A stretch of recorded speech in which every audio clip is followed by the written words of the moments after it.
Hello दोस्तों, स्वागत है आपका आपके अपने चैनल स्टडी वाई अभी पर। दोस्तों, आज मैं आपके लिए वर्ल्ड ज्योग्राफी का बहुत ही महत्वपूर्ण टॉपिक भूकंप लेकर आया हूं। दोस्तों, यह टॉपिक एग्जाम की दृष्टि से बहुत ही महत्वपूर्ण है। इससे हर एग्जाम में क्वेश्चन पूछे जाते हैं, तो इसको अच्छे से पढ़ लेना। आपको सभी एग्जाम में बहुत ही हेल्प मिलेगी।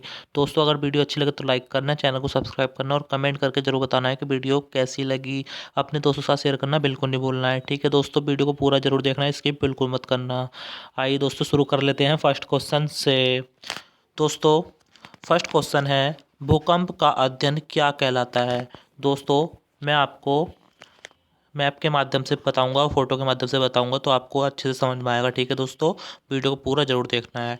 तो दोस्तों, भूकंप का अध्ययन क्या कहलाता है? सिस्मोलॉजी। ठीक है दोस्तों, सिस्मोलॉजी कहलाता है भूकंप का अध्ययन। आपको याद रखना है, बहुत बार एग्जाम में पूछा गया है दोस्तों। स्टार बना लेना है आपको। ठीक है दोस्तों। दोस्तों, आइए नेक्स्ट क्वेश्चन करते हैं। दोस्तों, नेक्स्ट क्वेश्चन है, भूकंप में कितने प्रकार के कंपन होते हैं। तो दोस्तों, भूकंप में 3 प्रकार के कंपन होते हैं, आपको याद रखना है। ठीक है दोस्तों, कंपन का मतलब दोस्तों तरंगे होती है 3 प्रकार की। ठीक है दोस्तों, 3 प्रकार की वेव्स होती हैं दोस्तों, उनके नाम है PSL। आपको याद रखना दोस्तों, पूछा जाता है एग्जाम में कि भूकंप में कितने प्रकार की तरंगे होती है, कंपन होते हैं, तो 3 प्रकार के। ठीक है दोस्तों, PSL। ठीक है दोस्तों, प्राथमिक, द्वितीय और तृतीय। ठीक है दोस्तों, याद रखना है आपको। आइए दोस्तों, आप दोस्तों नेक्स्ट क्वेश्चन करते हैं, भूकंप की प्राथमिक तरंगों से आप क्या समझते हैं। दोस्तों, प्राथमिक जो तरंगे होती है ना भूकंप की, बहुत ही महत्वपूर्ण है दोस्तों। आप दोस्तों अच्छे से ध्यान से देखना, आपको इसी वीडियो में सब कुछ याद होने वाला है। ठीक है दोस्तों। तो दोस्तों, प्राथमिक तरंगे क्या होती हैं? ये तरंगे पृथ्वी के अंदर हर माध्यम से गुजर सकती हैं दोस्तों। दोस्तों, माध्यम कितने होते हैं हमारे? 3 माध्यम होते हैं, ठोस, द्रव, गैस। ठीक है दोस्तों, तो ये तरंगे जो है ना, प्राथमिक तरंगे, यह तीनों माध्यम से गुजर सकती हैं, इसका मतलब ये है। ठीक है दोस्तों। और दोस्तों, इसका वेग जो है ना 8 किलोमीटर प्रति सेकंड होता है, आपको याद रखना है दोस्तों। दोस्तों, काफ़ी है ये 8 किलोमीटर प्रति सेकंड।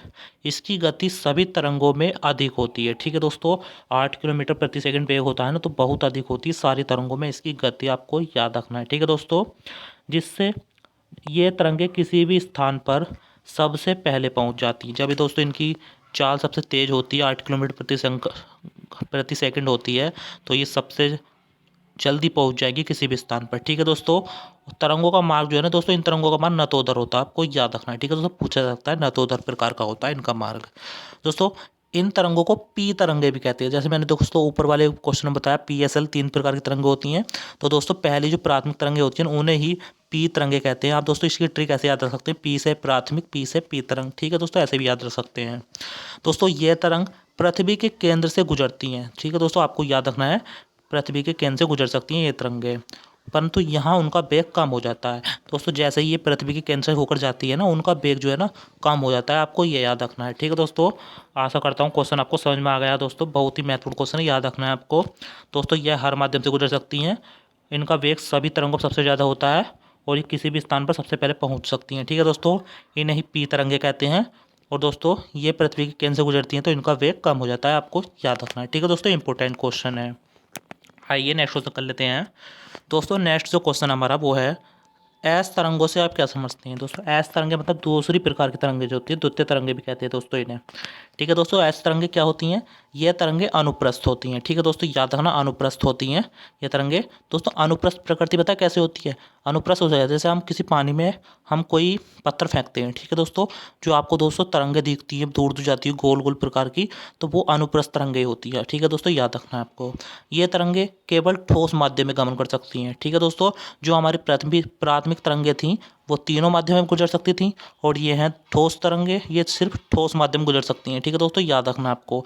दोस्तों, आप इसको ऐसे याद रखते हैं, एस से दोस्तों एस तरंगे, एस से सेकंड तरंगे। ठीक है दोस्तों, तो एस से ही दोस्तों सॉलिड, सॉलिड को ठोस कहते हैं ना, आपको याद होगा।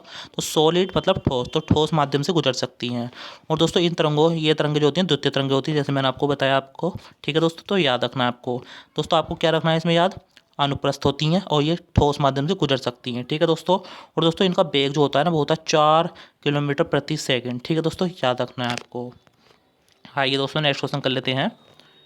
दोस्तों, नेक्स्ट जो तरंगे है हमारी वो है एल तरंगे। ठीक है दोस्तों, तो क्वेश्चन है, एल तरंगों से आप क्या समझते हैं। एल तरंगे मतलब तृतीय प्रकार की तरंगे। ठीक है दोस्तों, याद रखना है आपको। तो दोस्तों, इन जान लेते हैं किसे कहते हैं एल तरंगे। दोस्तों, इन तरंगों को धरातलीय या लंबी तरंगों के नाम से भी जाना जाता है। ठीक है दोस्तों, ये तरंगे जो होती है ना, इनको धरातलीय और लंबी तरंगों के नाम से भी जाना जाता है। ठीक है दोस्तों, और इन्हें लव वेव भी कहते हैं। ठीक है दोस्तों, लव वेव्स के नाम से जाना जाता है, और इनका अन्य नाम आर तरंगे भी है। ठीक है दोस्तों, आर तरंगे भी कहते हैं दोस्तों। दोस्तों इनके बहुत सारे नाम है, तो आपको याद रखना क्या क्या कह सकते हैं इनको। धरातलीय तरंगे, लंबी दूरी तरंगे, और लव वेव्स तरंगे, और आर तरंगे। ठीक है दोस्तों, याद रखना है आपको। दोस्तों ये तरंगे धरातल तक ही सीमित रहती हैं। ये तरंगे दोस्तों धरातल पर ही गमन करती हैं, आपको ये याद रखना है। ठीक है दोस्तों, इसी कारण इसे इन तरंगों को धरातलीय तरंगे भी कहते हैं। ठीक है दोस्तों, और ये सभी माध्यम से गुजर सकती हैं। ठीक है दोस्तों, ठोस, द्रव, गैस सभी माध्यम से गुजर सकती हैं। ठीक है दोस्तों, ऐसी तरंगे अधिक विनाशकारी होती हैं। दोस्तों आपसे पूछा जाता है कि कौन सी भूकंपीय तरंगे सबसे ज़्यादा विनाशकारी होती हैं, तो आपको याद रखना है जो थर्ड प्रकार की तरंगे होती हैं, एल तरंगे, वो ही सबसे ज़्यादा विनाशकारी होती हैं, जिन्हें हम धरातलीय तरंगे भी कहते हैं। ठीक है दोस्तों, याद रखना है आपको, बहुत ही महत्वपूर्ण क्वेश्चन है ये वाला, काफ़ी बार एग्जाम में पूछा हुआ है। ठीक है दोस्तों, बोलना नहीं है आपको। आइए दोस्तों नेक्स्ट क्वेश्चन कर लेते हैं। दोस्तों नेक्स्ट क्वेश्चन है, भूकंपीय तरंगों का मापन किस यंत्र से करते हैं। स्टार बना लेना है आपको दोस्तों, ना जाने बहुत बार पूछा गया है दोस्तों, याद रखना है आपको। तो दोस्तों भूकंपीय तरंगों का जो मापन करते हैं वो करते हैं सिस्मोग्राफ यंत्र होता है। ठीक है दोस्तों, याद रखना है, सिस्मोग्राफ यंत्र से भूकंपीय तरंगों का मापन करते हैं, आपको याद रखना है, बहुत ही महत्वपूर्ण क्वेश्चन है। आइए दोस्तों अब नेक्स्ट क्वेश्चन कर लेते हैं। दोस्तों नेक्स्ट क्वेश्चन है हमारा, गौण तरंग कौन से माध्यम से नहीं जा सकती। दोस्तों जो गौण तरंगे होती हैं हमारी, वो कौन से माध्यम से नहीं गुजर सकती, तो आपको याद रखना है द्रव माध्यम से। ठीक है दोस्तों, जो लिक्विड माध्यम होता है वहाँ से गौण तरंगे नहीं जा सकती, आपको याद रखना है। आइए दोस्तों नेक्स्ट क्वेश्चन कर लेते हैं अब। दोस्तों नेक्स्ट क्वेश्चन है, भूकंप का केंद्र किसे कहते हैं। दोस्तों डबल स्टार बना लेना है दोस्तों, बहुत बार पूछा गया एग्जाम में इसके बारे में। तो दोस्तों भूकंप का केंद्र किसे कहते हैं, भूकंप के उद्भव स्थान को उसका केंद्र कहते हैं। दोस्तों इसका मतलब ये हुआ कि भूकंप की उत्पत्ति जहाँ से होती है उसे ही केंद्र कहते हैं। दोस्तों इसको अधिकेंद्र भी कहते हैं। ठीक है दोस्तों, याद रखना है आपको। तो दोस्तों नहीं दोस्तों, अधिकेंद्र नहीं, इसको केंद्र मूल कहते हैं, केंद्र मूल भी कहते हैं। मूल का मतलब जहाँ से उत्पत्ति होती है। ठीक है दोस्तों, तो दोस्तों भूकंप के उद्भव स्थान को उसका केंद्र कहते हैं। इसके निकट PSL तीनों प्रकार की तरंगें पहुँचती हैं। दोस्तों जो हमने अभी पीछे तरंगों के बारे में पढ़ा PSL, वो इसके जो केंद्र के दौरे हैं ना, सभी प्रकार की तरंगें पहुँच जाती हैं, और केंद्र में पहुँचने पर एस तरंगें लुप्त हो जाती हैं। दोस्तों जब केंद्र में हम तीनों प्रकार की तरंगें जाती हैं तो एस तरंगें जो है ना लुप्त हो जाती हैं। ठीक है दोस्तों, सेकंड वाली तरंगें जो थी वो लुप्त हो जाती हैं, और पी तरंगें अपवर्तित हो जाती हैं। इसी कारण केंद्र से दोस्तों, इसके कारण केंद्र से 11,000 किलोमीटर के बाद, ठीक है दोस्तों याद रखना है आपको, 11,000 किलोमीटर के बाद लगभग 5,000 किलोमीटर तक कोई भी तरंग नहीं पहुंच पाती है, याद रखना है। ठीक है दोस्तों, भूलना नहीं है आपको। तो दोस्तों मैं चित्र के माध्यम से बता देता हूँ आपको। दोस्तों ये आपको दिख रहा होगा ये, ठीक है, यही है भूकंप का केंद्र। ठीक है दोस्तों, जहाँ से भूकंप की उत्पत्ति होती है, आपको दिख रहा होगा ये भूकंप के कंपन जा रहे हैं चारों साइड में। ठीक है दोस्तों, तो यही भूकंप का केंद्र कहलाता है, आपको याद रखना है। ठीक है दोस्तों, बोलना नहीं है। आइए दोस्तों नेक्स्ट क्वेश्चन कर लेते हैं। दोस्तों नेक्स्ट क्वेश्चन है, भूकंप का अधिकेंद्र किसे कहते हैं। दोस्तों ट्रिपल स्टार बना लेना, बहुत बार एग्जाम पूछा गया इसके बारे में, तो दोस्तों भूलना नहीं है आपको। तो दोस्तों भूकंप का अधिकेंद्र, ठीक है दोस्तों याद रखना है, दोस्तों किसे कहते हैं, भूकंप तरंगे जिस स्थान पर सबसे पहले पहुंचती हैं। ठीक है दोस्तों, भूकंप तरंगे जो है ना, जिस स्थान पर भी जाती हैं, वो जहाँ पर सबसे पहले पहुँचती हैं उसी स्थान को अधिकेंद्र कहते हैं, आपको याद रखना है। ठीक है दोस्तों, भूलना नहीं है। तो दोस्तों जिस स्थान भूकंपीय तरंगें सबसे पहले पहुंचती हैं उस स्थान को क्या कहते हैं, अधिकेंद्र। ठीक है दोस्तों, याद रखना है। आप दोस्तों चित्र के माध्यम से देख सकते हैं, जैसे ये हमारा आपने पढ़ा भूकंप का मूल है, भूकंप केंद्र है। ठीक है दोस्तों, यहाँ से ये भूकंपीय तरंगें गई, जैसे मैंने माना यहाँ पर ही भूकंप तरंग सबसे पहले यहाँ पहुँची। ठीक है दोस्तों, तो इसे ही क्या कहेंगे, हम अधिकेंद्र कहेंगे, एपिसेंटर कहेंगे। ठीक है दोस्तों, याद रखना है, अधिकेंद्र एपिसेंटर कहेंगे, भूलना नहीं है आपको। ठीक है दोस्तों, आशा करता हूँ आपको समझ में आ गया होगा। नेक्स्ट क्वेश्चन कर लेते हैं, भूकंप मूल किसे कहते हैं।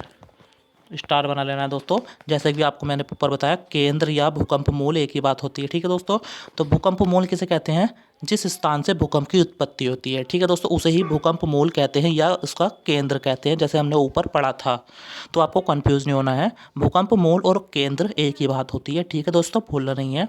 तो जिस स्थान से भूकंप की उत्पत्ति हो जाती है हमारी, उसे ही भूकंप मूल कहते हैं, आपको याद रखना है। आप चित्र के माध्यम से भी देख सकते हैं, चित्र में दोस्तों ये है भूकंप का केंद्र। ठीक है दोस्तों, आप देख रहे होगे भूकंप की उत्पत्ति यहाँ से हो रही है, चारों दिशा में कंपन तरंगे जा रही हैं। ठीक है दोस्तों, और दोस्तों जहाँ पर सबसे पहले भूकंप की तरंगे पहुँचती हैं उसे क्या कहते हैं हम? अधिकेंद्र कहते हैं, एपिसेंटर कहते हैं। ठीक है दोस्तों, भूलना नहीं है आपको। आइए नेक्स्ट क्वेश्चन कर लेते हैं दोस्तों। क्वेश्चन हमारा, भूकंप की तीव्रता मापने वाले 3 स्केल कौन कौन से हैं? दोस्तों 3 प्रकार के भूकंप की तीव्रता मापने वाले स्केल होते हैं, पैमाने होते हैं, उनके बारे में जान लेते हैं हम। ठीक है दोस्तों, इंपॉर्टेंट है, पूछा जा सकता है एग्जाम में आपसे। तो दोस्तों कौन कौन से हैं? रोसी फेरल स्केल, ठीक है दोस्तों, याद रखना है आपको। मर्केली स्केल, रिक्टर स्केल, जिसमें से दोस्तों ये रिक्टर जो है ना, ये तो बहुत ही महत्वपूर्ण है, बहुत बार एग्जाम में पूछा गया है कि भूकंप की तीव्रता मापने वाले यंत्र कौन सा है? Richter scale. ठीक है दोस्तों, याद रखना है। आपके लिए मैं तीनों ही लिए आया दोस्तों, इससे बाहर आपको कुछ नहीं जाने देंगे। ठीक है दोस्तों, इन तीनों में से पूछा जा सकता है, तो आपको याद रखना है Rossi Forel scale, Mercalli scale, Richter scale. ठीक है दोस्तों, भूकंप की तीव्रता मापने वाला यंत्र। दोस्तों आइए दोस्तों, रिक्टर स्केल बहुत ही महत्वपूर्ण है, इसके बारे में कुछ जान लेते हैं हम। स्टार बना लेना है आपको रिक्टर स्केल दोस्तों। तो दोस्तों रिक्टर स्केल जो होता है ये भूकंप की तीव्रता मापने वाला यंत्र है, आपको पता होगा। तो दोस्तों याद रखना, ये लघुगणक पैमाना है। ठीक है दोस्तों, लघुगणक मतलब जो लोग प्रकार के मैथ पढ़ा होगा आपने। ठीक है दोस्तों, यह लघुगणक पैमाना है जिसका पाठ्यांक जो है ना 1 से 9 तक होता है। दोस्तों यह जो है ना बहुत ही महत्वपूर्ण है, ये वाली लाइन थी, इसको तो बहुत बार पूछा गया एग्जाम में।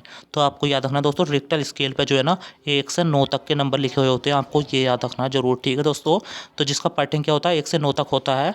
और दोस्तों इसकी खोज जो की थी ना, वो की थी चार्ल्स रिक्टर ने 1935 में। ठीक है दोस्तों, जो कि अमेरिका के रहने वाले थे, आपको याद रखना है। ठीक है दोस्तों, चार्ल्स रिक्टर यूएस से 1935 में। दोस्तों सबसे जरूरी बात तो यही है कि इसका पाठ्यांक जो है ना 1 से 9 तक होता है, आपको याद रखना है। ठीक है दोस्तों, भूलना नहीं है। आप दोस्तों चित्र में देख सकते हैं, इस प्रकार का होता है कुछ रिक्टर पैमाना। ठीक है दोस्तों, आप देख सकते हैं यहाँ 1 से लेके 9 तक नंबर लिखे हुए हैं, देख। ठीक है दोस्तों, जितने भी अधिक इसमें अंकित होगा ना, जितने भी नंबर पर जाएगा दोस्तों, तो उतने ही खतरनाक भूकंप माना जाएगा। ठीक है दोस्तों, आपको याद रखना है। ठीक है दोस्तों, आशा करता हूँ आपको समझ में आ गया होगा दोस्तों। यही है रिक्टर पैमाना, कुछ इस प्रकार से होता है। तो दोस्तों आज के क्वेश्चन हमारे समाप्त हुए।